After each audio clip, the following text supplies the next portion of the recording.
Noong panahon ng naming ceremony, si Stella ay binasbasan ni Bishop Crimson. Gayunpaman, sa isang kakaibang paraan, hayagang itinaboy ni Stella ang divine power ng Bishop. Naalaala ni Logan pagkatapos ang mga salita ng kanyang master, na nagpabatid sa kanya na nakatanggap sila ng isang invitation upang i-indoctrinate si Stella sa loob ng simbahan. Napansin ni Logan sa kanyang sarili na tanging sila lamang ni Bishop Crimson, na nakakakita ng divine power, ang dapat na nakapansin sa anomalya na ito, ngunit malinaw na mayroong hindi tama. Direktang tinanong niya ang bishop kung iyon ba ay posibleng isang seryosong problema. Sumagot ito na hindi naman iyon isang seryosong problema, at hindi rin ito ang unang pagkakataon na nangyari. Gayunpaman, ipinaliwanag niya na bagaman minsan o dalawang beses lamang itong nangyari sa buong kontinente sa nakalipas na siglo, tila ba sunod-sunod na itong nagaganap ngayon sa buong Grandia. Pagkatapos ay tiningnan niya si Logan, at nagkomento na tila ba wala talaga itong kaalam-alam. Nagkunwaring tanga si Logan, habang humihingi ng paumanhin sa hindi pagiging kapaki-pakinabang. Agad siyang tinaliman nito, na sinasabing hindi naman, dahil maaari namang isa lamang itong maling rumor sa huli. Sa kanyang sarili, nag-isip si Logan na kung totoo iyon, hindi siya tatanungin ng babae sa unang dako pa lamang. Sa pag-iisip tungkol sa cute na si Stella, nagpasya siya na kailangan niya itong bisitahin sa kanyang pagbabalik. Napansin ni Logan na isang linggo na ang nakalipas mula noong makaharap niya ang Emperor. Upang maiwasan ang mapanuring mga mata ng Emperor, iniwasan niyang umalis ng palasyo, at ang Emperor naman, tulad ng inaasahan, ay hindi siya pinuntahan upang hanapin. Ngunit ang kanyang kapayapaan ay hindi nagtagal. Habang tinuturuan niya si Victor ng ilang teknik, isa sa kanyang mga tauhan ang sumabat upang ayanunsyo na si Sir Logan ay mayroong panauhin. Isang lalaki ang pumasok. Pumasok ito na may dalang regalo, at ipinakilala ang sarili bilang ang pinakamatandang anak ng Hubert Bernie, habang nagtatanong na batiin si Sir Logan at nag-uusisa kung naroon ba ito sa loob. Ngunit hindi ito huminto roon. Ang isa pang noble ay dumating, na ipinakilala ang sarili bilang si Viscount Cuffs mula sa Assyrian Tax Office. Hindi nagtagal, ang dalawang noble ay nagsimula pang magtalo kung sino ang unang makikipag-usap. Si Viscount Comyn mula sa Treasury ay nagpakilala sa kanyang sarili, sa pagsubok na kausapin si Sir Logan, ngunit bigla siyang pinutol ng isa pa na sumigaw sa kanya, "Wala akong oras para maghintay," dahil siya ang unang dumating, habang nagmamakaawa kay Sir Logan na makausap ito ng sandali. Sa labas ng kanyang silid, ang iba naman ay nag-aaway kung sino ang unang papasok, kung saan tinatanong ng isa kung sino ang inaakala ng isa na siya, at sinasabihan itong pumila. Nang marinig ang lahat ng magulong ingay sa mismong labas ng kanilang silid, isang tinanong ni Victor ang kanyang lord kung ano ang dapat niyang gawin. Ang tanging nagawa na lamang ni Logan ay magtaka kung para saan ang lahat ng ingay na ito. Dumating si Luther at, nang makita ang napakaraming regalo na nakatambak ng mataas sa silid ni Logan, nagtanong kung ang lahat ba ng ito ay nagmula sa mga panauhing iyon. Kinumpirma ito ni Logan, na ipinapaliwanag na ang bawat isa sa kanila ay nagdala ng mga kamanghamanghang bagay, mula sa mga low-grade artifact hanggang sa mga elixir. Lubos na nagulat si Luther nang makita ang isa sa mga elixir, na nagtatanong kung ito ba ay tunay na isang rare elixir. Naisip ni Logan sa kanyang sarili na gaano man kay Aman ang Empire, hindi dapat ito isang karaniwang pangyayari. Tiyak na isa itong kalkuladong hakbang. Naalaala niya pagkatapos ang mga salita ng Emperor, na sinasabihan siyang maranasan ang Empire ng personal, at kapag nakita na niya kung ano ang maaari niyang makuha, tiyak na magbabago ang kanyang isip. Hindi nagustuhan ni Logan ang setup na ito kahit kaunti. Nagtaka siya kung dapat na ba lamang siyang umalis, sa pag-iisip na dahil personal siyang inimbita, hindi makagagawa ng hakbang ang Emperor laban sa mismong kingdom. Ngunit pagkatapos, napagtanto niya na ang ganoong pag-iisip ay masyadong optimistiko. Tiningnan siya nina Luther at Victor, na ganap na nalilito sa anumang pinagninilayan ni Logan. Tumayo si Logan at sinabi, na ang kanyang opisyal na pagpasok sa Assyrian ay naka-schedule sa araw ng Spring Festival, kaya aalis na lamang siya kapag natapos na iyon. Kahit na ito ay lubhang nakadidismaya, kailangan na lamang niya itong palipasin. Bigla, may kumatok sa kanyang pinto, na nagtatanong kung naroon ba sa loob si Logan. Hiningi ni Luther na malaman kung sino iyon. Habang naglalakad upang buksan ang pinto, binanggit ni Logan na ito ay ang Palace Steward, sa hinala na may panibagong panauhin na naman ang dumating. Binuksan niya ang pinto at nagtanong kung ano ang nangyayari, ngunit pinutol siya ng steward, at inianunsyo na si Sir Logan ay nakatanggap ng isang invitation. Iniabot nito ang liham, at nagtaka si Logan kung kanino ito nanggaling. Ngunit nang tingnan niya ito ng malapitan, natulala siyang makita ang Imperial Seal. Idineklara ng steward na ito ay nagmula sa kanyang imperial na kamahalan, ang Emperor. Dumating ang gabi, at ang eksena ay lumipat sa Grand Banquet ng Emperor. Ang mga tao ay nagiinuman at nagdiriwang habang ang mga music hero ay tumutugtog para sa isang malaki at masiglang karamihan. Isang babae ang lumapit kay Logan, habang sinusuri siya mula ulo hanggang paa para sa impormasyon, at nagkomento na dahil sa kanyang pulang buhok at pulang mga mata, tiyak na siya ang lalaking nasa loob ng mga rumor. Pagkatapos ay tinanong niya kung ano nga ulit ang kanyang pangalan.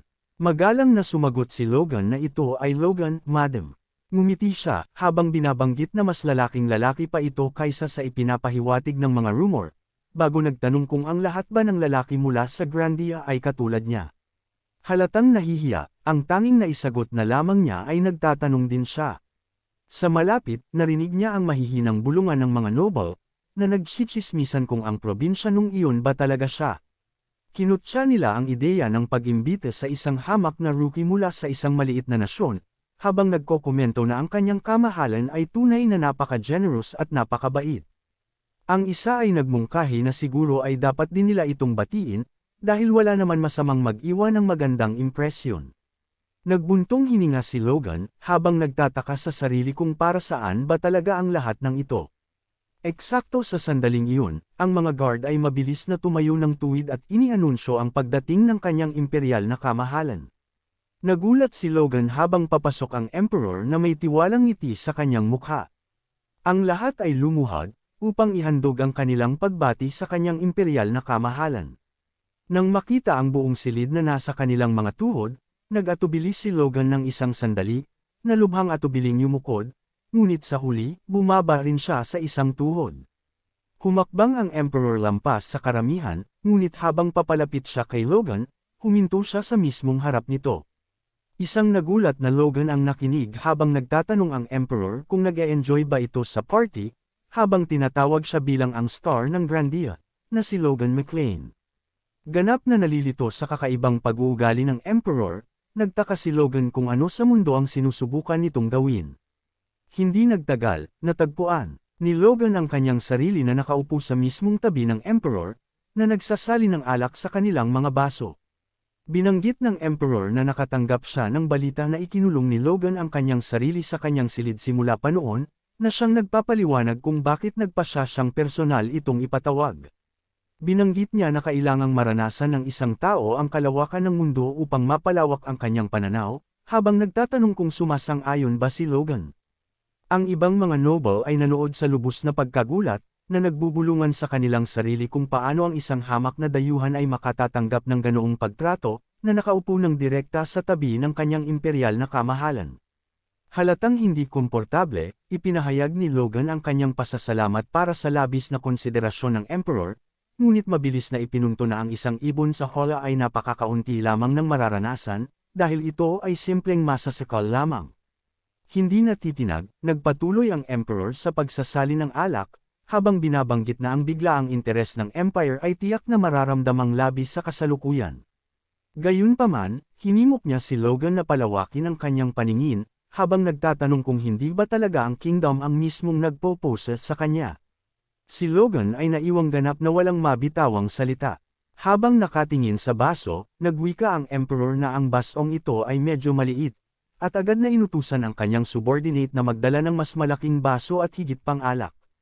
Bumalik ang subordinate na may dalang malalaking soup dish, at pagkatapos ay nagsimulang isalin ang alak sa loob ng mga ito. Habang pinapanood na nagaganap ito, isang nagtaka si Logan sa kanyang sarili kung talagang nagpaplano ang Emperor na uminom mula sa mga dambuhalang mangkok na ito, lalo na kung iisipin ito ay isang napaka-rare na alak.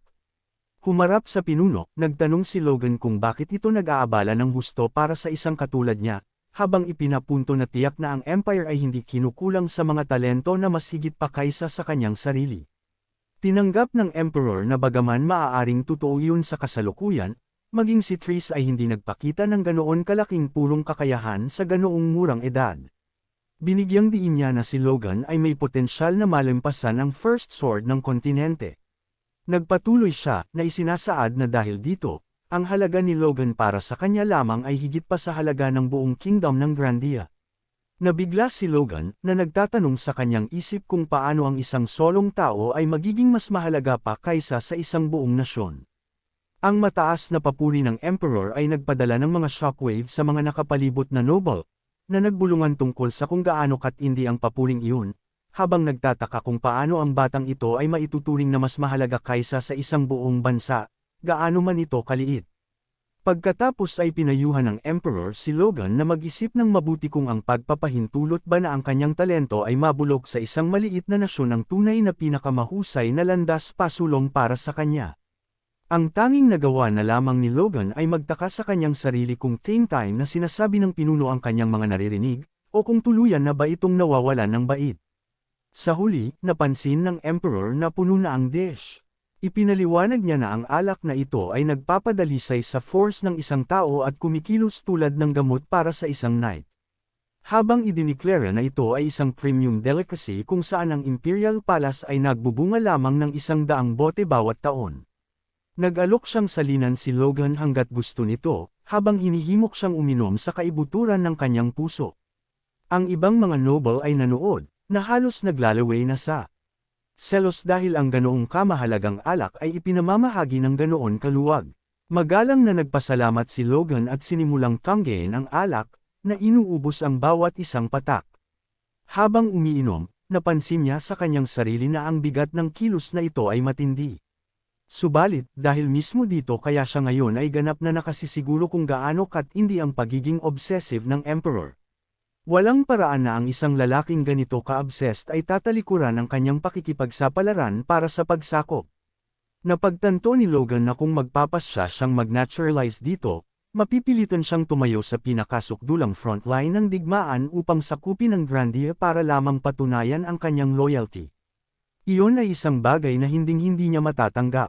Matapos ubusin ang bawat huling patak, tinitigan ni Logan ang Emperor sa mga mata at nagpahayag na ang kanyang kingdom at ang kanyang pamilya ang lahat sa kanya, habang matatag na hiniling sa pinuno na bawiin ang alok nito.